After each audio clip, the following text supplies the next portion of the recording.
Hey there everybody, it's Mark Crilley. I'm back with another How to Draw video. Today we're going to be learning how to draw a bat in flight. This is of course in honor of Halloween, which is not too far away. I've drawn an unusually wide rectangle here today because we got to get that whole wingspan in place. And if you want to follow along at the exact same size that I am working at, it's 9 inches from side to side, and the middle of that of course is 4.5 inches. From top to bottom it is 4 inches if you want to try to replicate that rectangle. Let's get going with just the basic guidelines of the body and the head.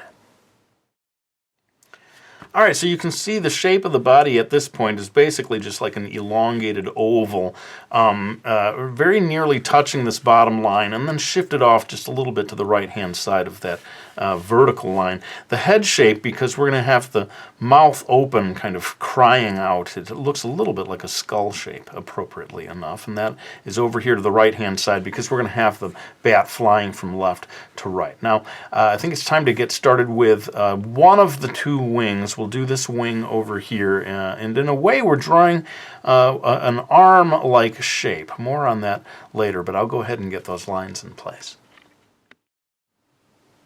So as I said, this part of the wing actually looks like an arm and like fingers, which I think it literally is actually within the wing structure itself, this being, say, the elbow, and here where the fingers are attached to the palm, I guess you would call it, of this one wing. And you can see that this one touches the very corner of that rectangle. This third one kind of touches this central horizontal line. That can help you with getting those lines in place. And now we kind of are doing the same thing over here, except because of the angle, it's not going to be an exact replication of the shape we see on this side. Let's go ahead and get those lines in place. So over here we're actually going to see a little bit of the upper side of the wing as well as the underside of it. And again, this line, this very tip sort of finger-like shape, comes pretty close to that corner over there, and because of the angle, these appear sort of more widely spread. And shorter in length, because you're not going to see so much of the wing as you see over here. Let's go ahead now and get down to drawing the legs and the tail, and while we're at it, we'll go ahead and throw in the ears. Alright, and that's pretty much all the different lines that we need. You can see the legs are very short compared to the arms, with the tail also not very long in length, and all of this is going to be joined together by the wing shapes. When you're drawing the ears, get them so they're pointing sort of diagonally to right and left, and pay attention to the proportion, the size, compared to the head. Well, I think it's time now for us to get into some real-time drawing, and I'm going to go ahead and start joining together these lines to create the basic shape of the wing. Notice this sort of gentle curve here that connects those two as the wing sort of fills with air and allows the bat to glide from one place to another. I suppose not gliding so much as flapping, but in any case, as you draw this, you want to sort of focus on just how curved are these. Not very, right? I mean, very sort of gently curved. Whereas this one, we're going to come in like this, and then we're going to sort of focus on this area where the leg turns to the sort of foot almost. And these two are going to join together, I think, with maybe just a little more of a pronounced curve to it. In fact, I might sort of cut this one back a little more to get the proper amount of curve. And then I'm going to just go ahead and join this. It continues past that foot shape and comes very near to the tip of the tail before cutting back.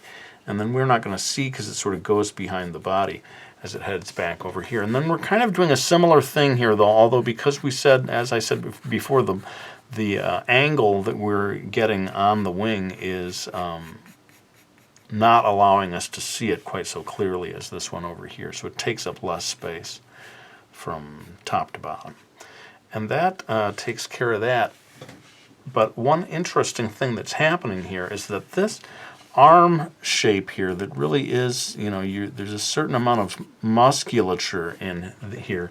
We're going to beef this up a little bit, both here and over here. Unfortunately, you don't really see it. You're going to see the upper side of the wing, so I'm going to go ahead and get that line in like so.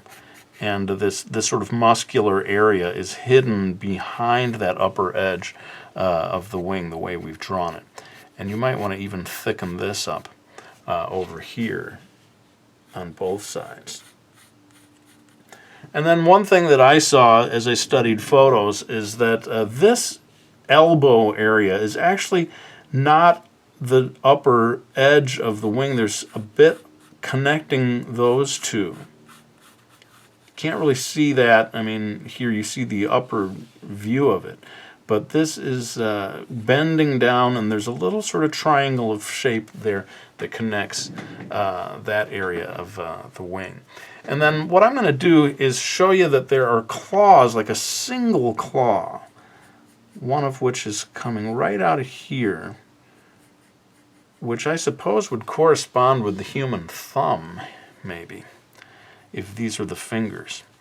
But just one quite prominent claw coming out of both of these palm areas, I guess we could call them.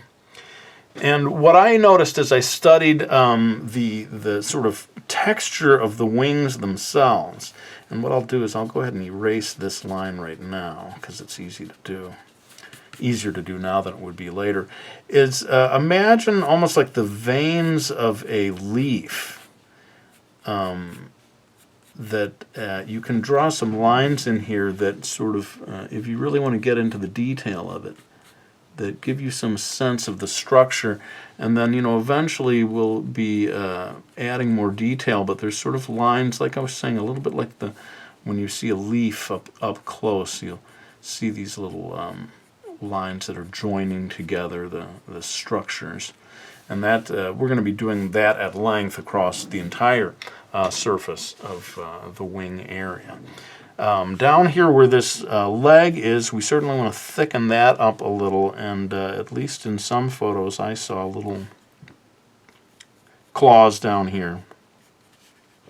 This of course would allow the bat to hold onto a branch and hang upside down in classic bat fashion. And the tail has a certain amount of thickness to it, not a huge amount. And before we get into drawing the details of the face, I think I should refocus the camera. All right, now when you get to the face of a bat, there's quite a lot of variety from one type of bat to another. I believe that I have based this fundamentally on a fruit bat. But if there are any bat experts watching this video, apologies if I'm getting any of this wrong. You can see kind of the ridge, the upper ridge of each ear, and I'm giving just a little bit of a curving, undulating shape here, sort of refining this a bit, again, according to sort of different photographs that I saw. And as for the eyes and the mouth, let's go ahead and get the eyes in place. Perfectly round, more or less, with a certain distance between them. And for now, I'm just going to put a little bit of a circle here for the nose. We're going to add more detail to that in just a minute, but let's go ahead and get the mouth in place as it's sort of wide open and uttering a cry or a squeak, whatever sound a bat makes. And now that we've got that in place, I suppose we could go ahead and get the teeth. We're getting into the real nitty-gritty of details here with two fangs, as you would expect, and then smaller teeth between them.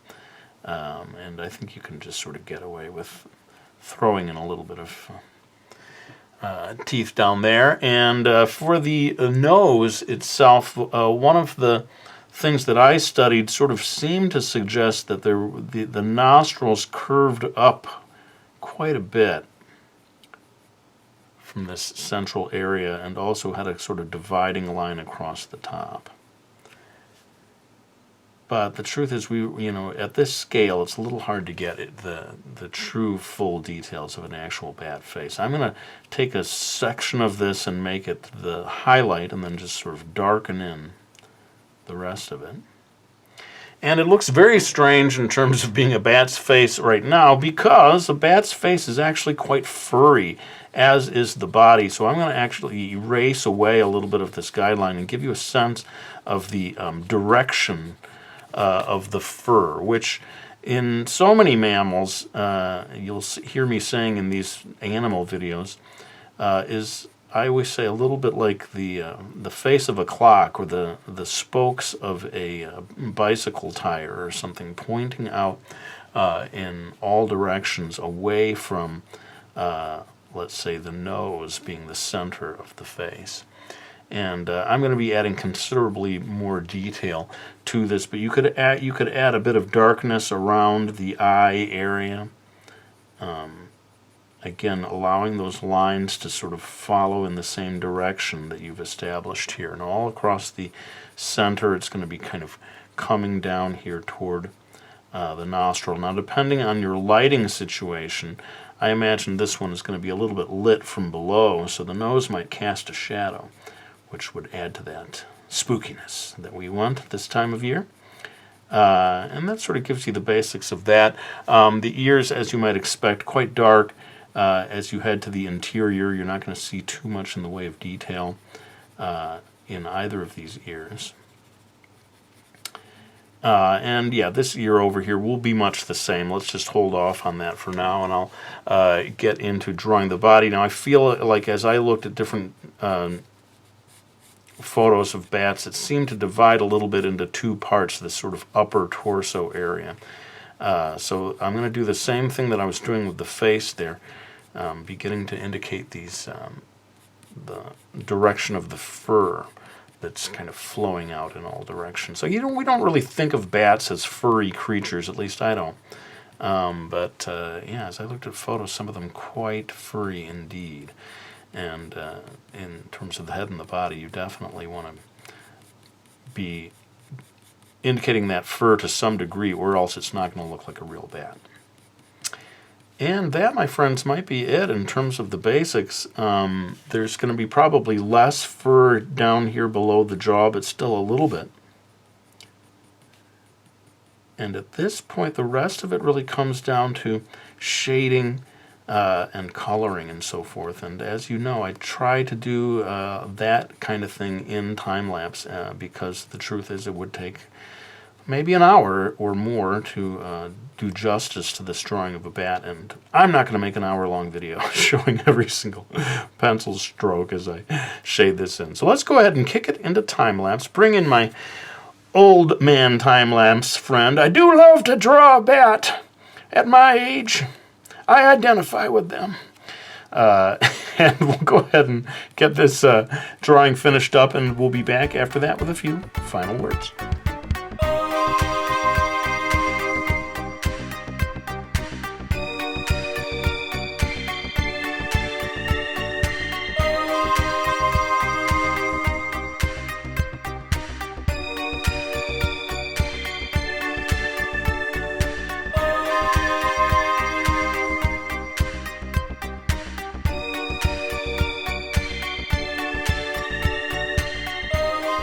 Alright, well that brings us near to the end of the video. I should mention that this is a black Prismacolor, just a black colored pencil that I used to get the really dark blacks. I think especially with a drawing of a bat, it makes a huge difference. So if you're just working with ordinary pencil, I would say, hey, give this technique a try. And speaking of this technique, I want to thank anyone who has helped me out by ordering one of my books, like the Two-Pencil Method, which is the name of this technique. And this book, as you can see, has animal how to draw lessons in it, as well as landscape and all kinds of different stuff like that. My latest book is called The Comic Book Lesson. It's a graphic novel that teaches you how to draw. And of course, there's always Mastering Manga 1, 2, and 3, my books that show you how to draw in a manga style. I should also mention that I've got a Patreon. I keep forgetting to mention that, and many thanks to those of you who consider joining that. We have a lot of fun over there. There's going to be a link to that in the description. But maybe it's time for me to lay down this pencil.